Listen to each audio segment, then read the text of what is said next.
अब ये था कि यू यूएसए और इसके दरमियान रशिया के दरमियान एक न्यूक्लियर रेस शुरू होगी आर्म्स की। ठीक है। अच्छा, इसमें क्या था, ये चक्कर था कि रशिया ने न्यूक्लियर बॉम्ब सॉरी वो बनाया एटॉमिक बॉम्ब। ठीक है।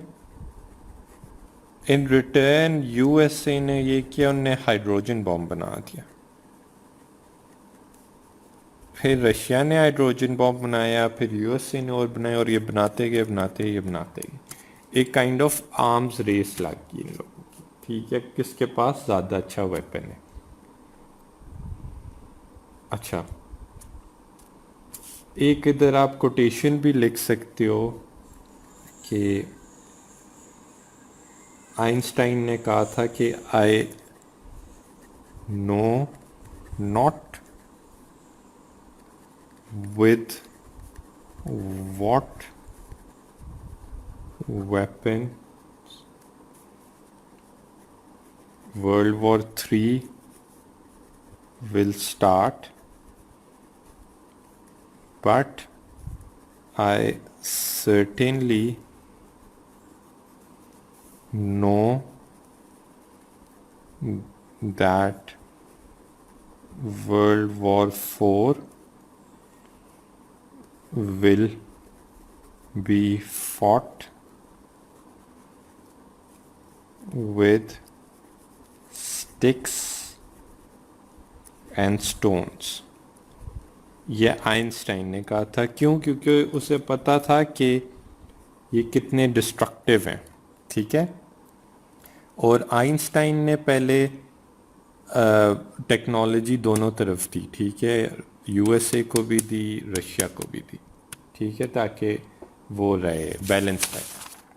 अच्छा, अब हम बात करेंगे पहले जर्मनी की। ठीक है। जर्मनी का पहला पॉइंट हम लिखेंगे बर्लिन ब्लॉकेट। बर्लिन ब्लॉकेट क्या था? अब मैंने आपको बताया था, यूं वॉल थी, इधर इधर वेस्ट था जर्मनी था, इधर ईस्ट जर्मनी था। इधर कम्युनिज्म था, इधर कैपिटलिज्म था। इनका लिविंग स्टैंडर्ड अच्छे हो गए थे, इधर लिविंग स्टैंडर्ड्स फारिग थे। इधर जॉब ज़्यादा थी, इधर जॉब्स कम थी। इधर फ्रीडम ज़्यादा थी, इधर फ्रीडम कम थी। तो लोग ऑपरेशन से तंग आके वो इधर जाना शुरू कर दिया उन्होंने, छुप छुप के छुप छुप के छुप छुप के। ठीक है। तो जब इन लोगों ने इधर जाना शुरू कर दिया ना, तो उनने ये वॉल बना दी। ठीक है, उनने कहा जी आप इधर नहीं जा सकते। ठीक है। अब ये था कि यूएसए ने ये किया कि हम वेस्ट जर्मनी वाले अपने इन जर्मन्स भाई को अकेला नहीं छोड़ सकते। तो उन लोगों ने एक चीज़ की जिसे कहते हैं बर्लिन एयरलिफ्ट। अब बर्लिन एयरलिफ्ट क्या था? बर्लिन एयरलिफ्ट ये था कि इन लोगों ने बेसिकली इनको एड जो है ना जहाज़ों के थ्रू इधर फेंकना शुरू कर दी। ठीक है।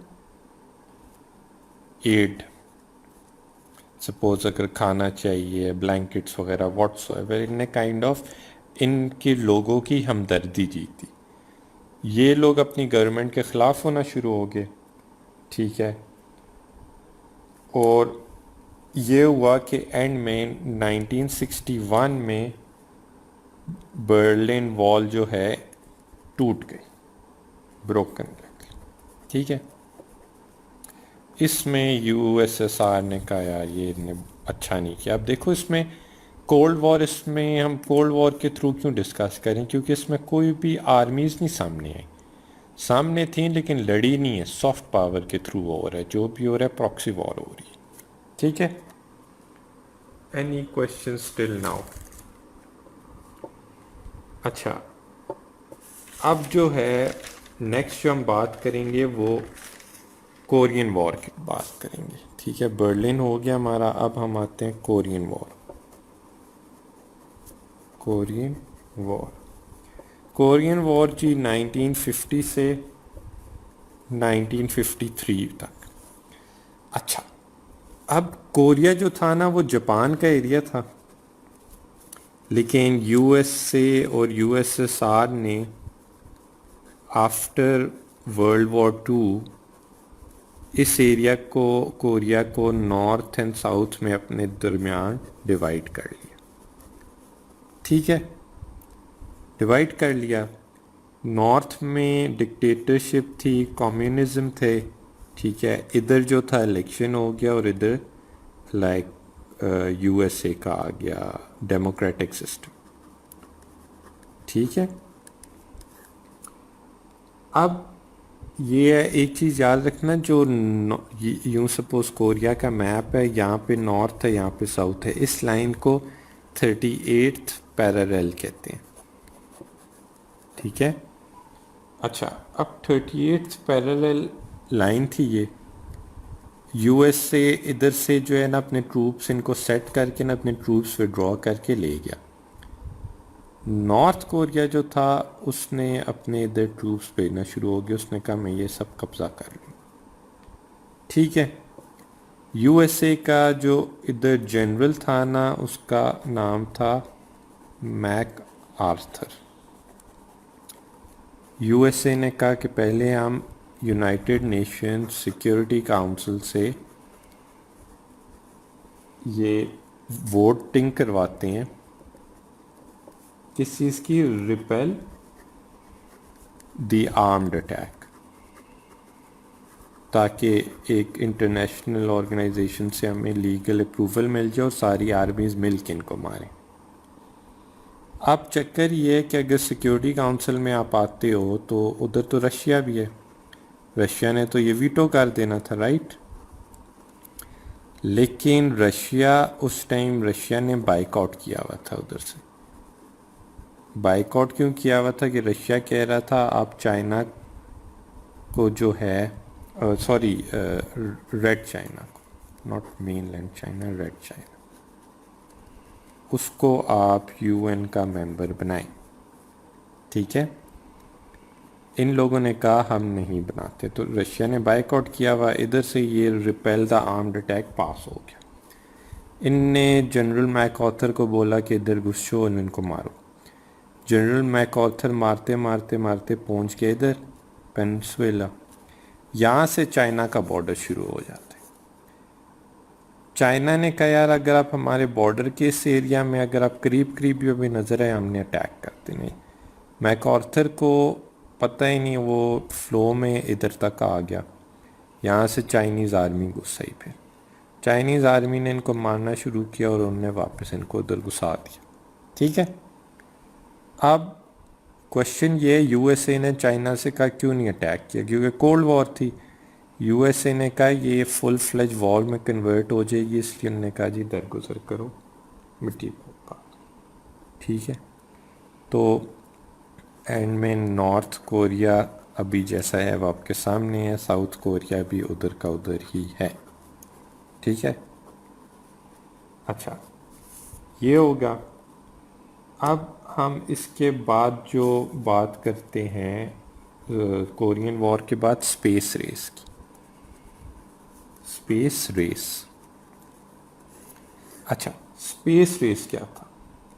स्पेस रेस में ये था कि एक 1954 में, नो 57 सॉरी, स्पुटनिक 1 ये फर्स्ट मैन मेड सैटेलाइट थी, made by Russian, satellite made by Russian. अच्छा, अब इसका क्या चक्कर था? ये जब बन गई तो यूएसए ने कहा यार ये तो बड़ा इशू है, इन लोगों ने इवन स्पुटनिक 2 भी बनाई। ठीक है, अब ये था कि एक काइंड ऑफ यूएसए ने सोचा कि यार ये तो रशिया का अपर हैंड आ गया, तो उनने अपना 1958 में नासा बनाया। ठीक है, नासा बेसिकली इसके काउंटर के लिए बना। अच्छा, अब स्पेस रेस हो गया।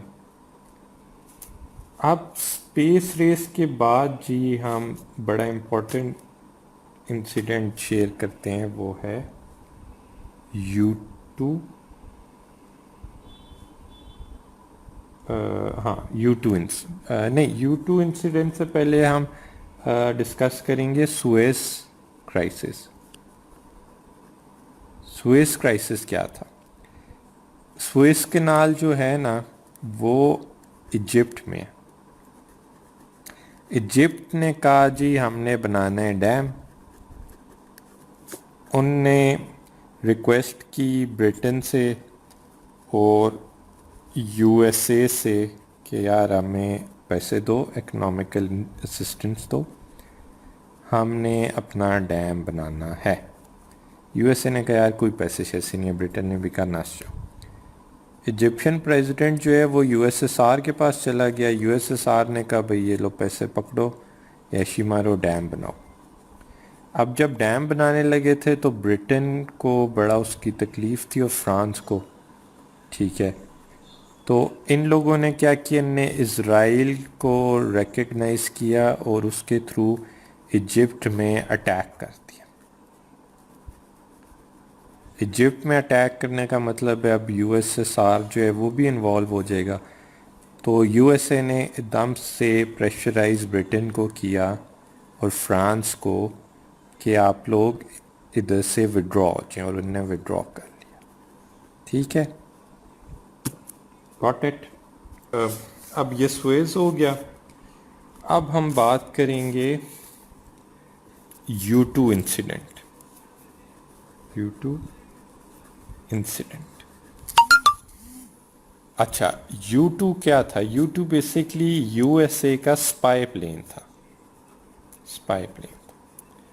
अब मैं थोड़ा सा आपको एक बैकग्राउंड दे दूं कि यूएसएसआर का जो है स्टालिन जो है वो मर गए, ठीक है। इनका नए प्रेसिडेंट आया जिसका नाम है क्रूश्चेव, ठीक है। ये जो है बड़ा अच्छा है, चाह रहे पीसफुल टॉक्स हों। इवन ये कैंप डेविड कहते हैं, ठीक है। ये प्रेसिडेंशियल जगह थी यूएसए की। उधर आके ये 2 वीक्स का इसने विज़िट यूएसए का किया, उधर रहा, उनके साथ बड़ी अच्छी पीस टॉक चल रही थी। U2 क्या था? U2 स्पाई प्लेन था। ये कहीं रशियन स्पेस में गया, यूएसएसआर ने इसको शॉट डाउन कर दिया, ठीक है, शॉट डाउन। अब यूएसएसआर इसमें तब कि उन्होंने कहा यार ये क्या तरीके, इधर हम पीस टॉक्स कर रहे हैं और यहाँ पे हम स्पाइंग कर रहे हैं। यूएसए ने इनिशियली कहा जी कोई नहीं, ये हमारे प्लेन ही नहीं है। उनने पायलट को जो था ना वो अरेस्ट कर लिया यूएसएसआर वालों ने अलाइव, ठीक है। और इन्वेस्टिगेशन में माशाल्लाह से पता चला कि ये जहाज़ जो है पेशावर से पाकिस्तान से उड़ के आया है, ठीक है। अच्छा, अब जब U2 इंसिडेंट हुआ तो यूएसएसआर जो है पीस टॉक से बाहर आ गया, ठीक है। अच्छा, अब नेक्स्ट जो है वो आता है क्यूबन मिसाइल क्राइसिस, ठीक है। Cuban missile crisis. Cuban missile crisis में ये हुआ कि रशिया के साथ क्यूबा की अच्छी बनती थी, फिडेल कैस्ट्रो वाले। रशिया ने छुप छुप के उनको उधर उनके क्यूबा आइलैंड, लाइक सपोज ये यूएसए है ना, क्यूबा इधर है, तो उनने इधर मिसाइल सेट करना शुरू कर दिया। पहले रशिया इधर था, इधर से उनके मिसाइल इधर नहीं आ सकते थे, लेकिन इधर से वो वाशिंगटन डीसी को 5 मिनट्स में हिट कर सकते थे, ठीक है। इन लोगों ने करना शुरू कर दी। कैनेडी, जॉन एफ कैनेडी उस वक्त यूएसए का प्रेसिडेंट था। कैनेडी ने एक नेवल ब्लॉकेड लगा दिया और उसने कहा जी रशिया अपने कोई भी इधर चीज़ें नहीं प्रोवाइड कर सकता। फिर इन लोगों की सीक्रेट टॉक्स वगैरह हुई, ठीक है। इसमें ये डिसाइड हुआ कि रशिया इधर से अपने मिसाइल सटाएगा, टर्की से यूएस से अपने मिसाइल उठाएगा, ठीक है। और इन लोगों ने एक सीक्रेट एग्रीमेंट की कि आज के बाद जो है हम क्यूबा को अटैक नहीं करेंगे, यूएसए ने कहा ठीक है। ये सब हुआ 1962 में। अब इस दौरान एक इवेंट होता है जिसे कहते हैं बे ऑफ पिग्स इन्वेजन। इसमें ये हुआ, ये सीआईए ने थोड़े बहुत बंदे लेके एक असैसिनेशन अटैम्प्ट ट्राई की फिडेल कैस्ट्रो के ऊपर, जो क्यूबा का डिक्टेटर था। लेकिन ये इन्वेजन फेल होगी और सीआईए इसके पीछे इन्वॉल्व थी। रशिया फिर इनके ऊपर ताप किया कि तुम लोग अपनी हरकतें छोड़ते नहीं हो, ठीक है। अच्छा, अब हम आ जाते हैं, ये इशू चल रहा तो अगला आ जाते हैं हम वियतनाम वॉर। वियतनाम वॉर ये हुई 1965 में। अच्छा, वियतनाम वॉर में क्या था? नॉर्थ था एंड साउथ था। नॉर्थ ये कर रहा था, वो साउथ के अंदर गुरिल्ला वॉरियर्स को सपोर्ट कर रहा था। यूएसए ने साउथ की सपोर्ट करना शुरू की, यूएसए ने अपने ट्रूप्स भेजे, ठीक है। यहाँ पे जो था यूएसएसआर सपोर्ट कर रहा था इनको फाइनेंशियली और बाकी रिसोर्सेज। अब ये हुआ कि सपोज ये नॉर्थ वियतनाम है ना और साउथ, इसको कहते हैं 17th पैरेलल। ये एमसीक्यूज में आ सकता है 38th पैरेलल क्या है, 17th पैरेलल क्या है, ठीक है। ये वियतनाम के दरमियान में लाइन है। अब जो था नॉर्थ इधर भेजता था गुरिल्ला वॉरियर्स, यूएसए ने अपने ट्रूप्स इधर से घुसाए, लेकिन इनको पड़ी सही कुट और ये जंग सही बुरी हारे। अब यूएसए ने कहा यार ये हमें बड़ा सेटबैक आया है, और नॉर्थ वियतनाम ने पूरा कब्जा कर लिया साउथ वियतनाम के ऊपर। This was a very like disasters आप कह सकते हो यूएसए के लिए, ठीक है। अब इधर U2 में हमारा रोल था। अब इधर फिर हम आ जाते हैं वापस, Nixon and China. President Nixon था, कैनेडी असैसिनेट हो गया। निक्सन जो है ना, उसको हम लेके गए, पाकिस्तान ने चाइना के साथ मिलाया, ठीक है। क्योंकि चाइना के साथ यूएसए की कोई टर्म सलाम दुआ कुछ भी नहीं था। अब इसने चाइना के साथ पाकिस्तान ने मिलाया, यूएसए ने चाइना के साथ अच्छी गपशप कर ली, ठीक है। और इन लोगों ने एग्रीमेंट साइन कर लिए बीच में, ठीक है, व्हाट्सएप। अच्छा, अब ये सब कुछ चल रहा था, यूएसए को वियतनाम की तकलीफ़ थी, तो इस दौरान उसका बदला लेने के लिए उनने इन्वेजन ऑफ अफ़गानिस्तान हुआ। अच्छा, अब इसमें क्या था? ये हुआ 1979 में। इसमें ये हुआ कि यूएसएसआर ने अफ़गानिस्तान के ऊपर अटैक किया। क्यों अटैक किया? क्योंकि अफ़गानिस्तान का जो यूएसएसआर का जो लीडर था, जो डमी था, वो उनका रिमूव हो गया। बड़ा इधर खून ख़राब हुआ, इस वजह से उनने इधर यूएसएसआर ने इन्वॉल्वमेंट की। इधर पाकिस्तान ने माशाल्लाह से, इसने यूएसए ने, सऊदिया ने, ठीक है, उनने मुजाहिदीन वगैरह को सपोर्ट किया और उनने अफगान यूएसएसआर को तोड़ दिया, ठीक है। Got it. अब ये हुआ जब ये अफगानिस्तान वाली बैटल चल रही ना, तो 1980 में, अगला पॉइंट आप लिखो, 1980 में ओलंपिक्स था मॉस्को में। चलो फैसल, ठीक है। अच्छा, मॉस्को में ओलंपिक्स था, ठीक है। ये यूएसए ने बायकॉट किया, उसने कहा जी हम तो नहीं आते, आपने अफ़गानिस्तान के ऊपर बड़ा जुल्म किया है, ठीक है।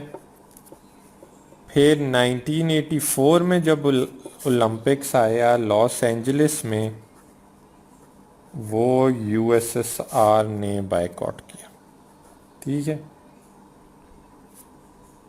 अच्छा, अब ये है कि नेक्स्ट पॉइंट हम लिखेंगे 1991 में क्या हुआ। 1991 में यूएसएसआर जो है वो टूट गया और वो बन गया रशिया। अच्छा, अब टूटा क्यों? अफगानिस्तान वॉर थी कि इकोनॉमिक रीज़न। यूएसएसआर जो था वो बहुत जगह अपने आप को इकोनॉमिकली एग्जॉस्ट कर दिया था मिलिट्री एक्सपेंशन की वजह से। लाइक देखो, आपके घर में खाने को लिए नहीं है और आप फौजी तैयार करते जा रहे हो कि वो लड़ेंगे, इस वजह से घर में उनकी इंस्टेबिलिटी आ गई। दूसरा ये था, उनका एक प्रेसिडेंट आया जिसका नाम था गॉर्बच, ठीक है। अच्छा, इसने बेसिकली ओपननेस का कॉन्सेप्ट दिया। ओपननेस पहले जो था बड़ा सब कुछ सीक्रेटिव होता था रशिया में, ये ओपननेस लाया, एग्रीमेंट्स ओपनली की, लोगों को खोला, उसने कहा जी आप बाहर वालों के साथ जाके ट्रेड करो, सब कुछ ठीक है। इसकी डिटेल्स आप लोग खुद भी लिख सकते हो, ठीक है। ये सब कुछ हुआ, इसके क्या एडवांटेज हुए कि रशिया ने अपनी इकोनॉमी खोल दी। अच्छा, अब जो है लास्ट पॉइंट हम क्या लिखेंगे, बुश डॉक्ट्रिन। इधर जो था ना, यहाँ पे जो है अब ये बुश डॉक्ट्रिन आ गया। ये कोल्ड वॉर इधर ख़त्म हो जाती है। अब मैं आपको थोड़ा सा एक दो लाइन फॉरेन पॉलिसी की मैं आपको बता रहा। बुश ने क्या डॉक्ट्रिन दिया कि हम जी रीएम्प्टिव स्ट्राइक किया करेंगे। रीएम्प्टिव स्ट्राइक में क्या था कि हमारी जी यूनाइटेड नेशन का आर्टिकल 2 का पार्ट 4 में हमने लिखा था सोवरेनिटी सुप्रीम होती है, ठीक है। सोवरेनिटी सुप्रीम होती है। उन्होंने कहा जी इराक जो है वो टेररिस्ट को सपोर्ट कर रहा है, उनके पास केमिकल वेपन्स हैं, ठीक है, ABC मिसाइल। इस ABC automatic biological chemical missile, ठीक है। तो इन लोगों ने इस वजह से इराक के ऊपर अटैक किया और बुश डॉक्ट्रिन में उसने कहा there is no difference between terrorism and countries sponsoring terrorism, ठीक है। ये उसने ये पॉलिसी की और फिर इसने अफगानिस्तान में भी अटैक कर दिया जो 9/11 वाला हुआ था, ठीक है। फिर आप लिख सकते हो कि USA ने अपने आप को क्लेम किया कि हम वर्ल्ड पुलिस हैं और custodian of human rights. Self proclaim इन्होंने की कस्टोडियन ऑफ ह्यूमन राइट्स। ये अब ये बातें क्यों कर रहा था, क्योंकि USSR टूट गया, वो इकोनॉमिकली वीक हो गया, उनका इन्फ्लुएंस ख़त्म हो गया, ऑल एंड ऑल USA ही था सिर्फ। इनने कहा जी हम कस्टोडियंस ऑफ ह्यूमन राइट्स, ठीक है। और फिर आप कोट सकते हो we will take democracy to home of people. मतलब कि अब हम हर घर डेमोक्रेसी लेके जाएंगे और मिडल ईस्ट में इंस्टेबिलिटी इसी वजह से है कि ये उधर भी डेमोक्रेसी के चक्कर में फिर रहे हैं। फिनिश। अब जो होगा ना, अब हमारा जो अगला लेक्चर होगा वो लास्ट होगा, उसमें हम प्रेसिडेंशियल इलेक्शन पढ़ेंगे, ठीक है, और पास पेपर्स को डिस्कस करेंगे। पास पेपर्स जो होंगे वो 2016 से 2020 तक, ठीक है, और हम इम्पोर्टेंट टॉपिक्स को डिस्कस कर लेंगे। आप लोगों ने ये करना है after the last lecture. In lectures को रिवाइज़ करना। रिवाइज़ करने का बेस्ट तरीका ये है कि बाकी किसी और अपने दोस्त वगैरह को पढ़ा दो तो अच्छा हो जाएगा। और एक बुक आप कंपल्सरी लो और उसको पढ़ो। कंपल्सरी एक बुक लेके पढ़ो। बुक कौन सी? नोआ की यूएस हिस्ट्री के ले लो या जहांगीर वर्ल्ड टाइम्स की कोई एक, और उसको आप करो। ठीक है, चलिए, बाय बाय।